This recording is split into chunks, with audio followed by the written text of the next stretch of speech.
if you don't counter it. So why make it a small lie? Why limit yourself? Make it a big lie. Hit a home run. Because eventually, if you repeat it often enough, they'll believe it. And so I think that came home to Sarah Palin, and she had to write this book. Now, as I'm reading this book, I'm thinking to myself that I'm detecting a kind of innocent optimism. I'm thinking, can somebody really be this nice, or is this just phony? And I thought to myself, well, Brian, maybe you should just give her a break and not be so cynical in the beginning, because maybe there really is a woman out there who's as nice as your mother. And I'm not saying that just because my mother's in the audience. And I got the impression as I read the book that she wasn't phony, she was genuine. And when I was reading this book, I wanted to have a couple questions answered in my mind. What motivates this woman? Who is she? And I think three things really come out in this book in a big way. What drives her? What motivates her? Faith, family, and freedom. The first two is what drives her personal life. And the third one is what drives her political life. And I think also, I got an impression that this is a person that's grown up somewhere other than where I grew up. Somewhat similar, because I remember when I was a kid, younger, there was almost a kind of leave it to beaver element to society. There seemed to be an understanding that one of society's major roles was to protect children. We don't see that so much anymore, particularly in the media and the entertainment business. It seems that, to heck with the kids, we're going to drive the media, entertainment, and so forth to satisfying the baser aspects of adults. Their prurient interests, their sort of, the things that, for example, when you drive by an auto accident, people say they don't like to look at nasty pictures on the news of people bloodied in the streets of Haiti after an earthquake. But invariably you see people slow down and crane their necks to get a better view of the carnage at a car accident. And Hollywood, I think, understands that, and that's what they give us. And so, and another interesting thing that I want to point out here is that I read somewhere that the Associated Press hired 11 fact checkers to go through Sarah Palin's book with a fine-tooth comb. And when they were done, all they could say was basically, to sum it up in one sentence, Sarah Palin is ambitious. Apparently they couldn't find anything in there that they could say she's lying, she's distorting. The only thing that left me feeling a little bit like she was not quite totally upfront was when she briefly, in like one sentence, dismissed the father of her grandchild and said that he was on a fact-free publicity tour. I wish she had gone into a little bit more detail about that, why she thought it was a fact-free publicity tour.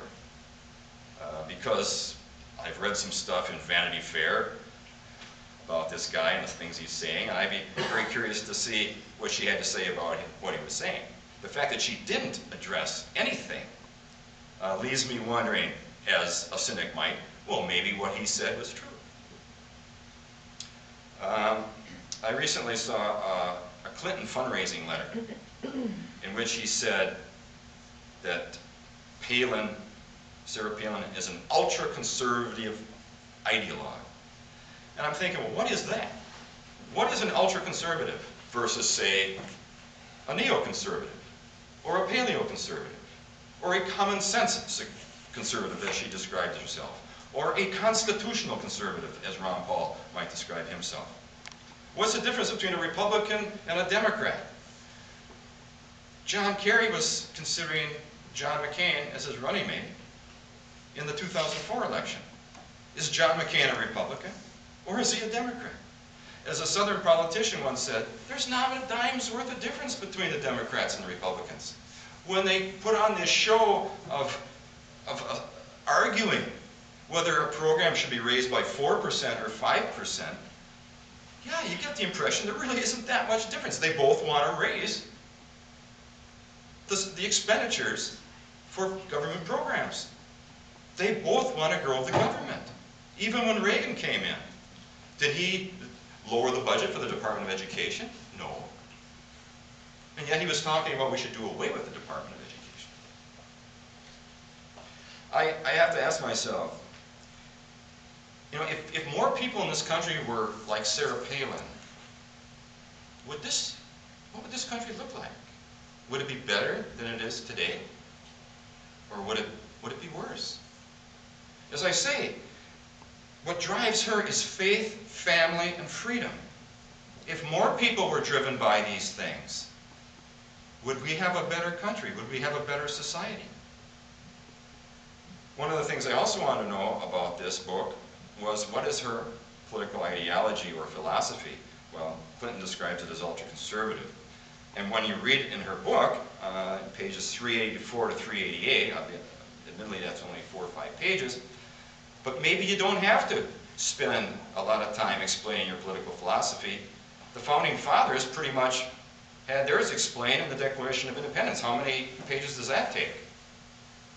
She says that the role of government is to secure our rights to life, liberty, property, the pursuit of happiness. And when government does that, it's pretty much done its job. The role of government is to protect us from the harmful actions of other people. When government does that and leaves the rest of us to a free people, society functions pretty well. It certainly did the first 100 and some years of this country's history. When you give politicians power to try to build a utopia, history shows that what often happens is you end up with a dystopia. So, whether she's going to run again or not, she's been pretty badly damaged. Her approval rating isn't 90% anymore. I'm sorry that the mainstream media did not do a better job of explaining why her approval rating was 90%. As I say, their mission seemed to be, we got to get Obama elected. We got to get the first black man in the White House, and there was this big circus about that. Everybody's happy about it. I'm not complaining about it. Good, fine, what the heck, you know, get that out of the way.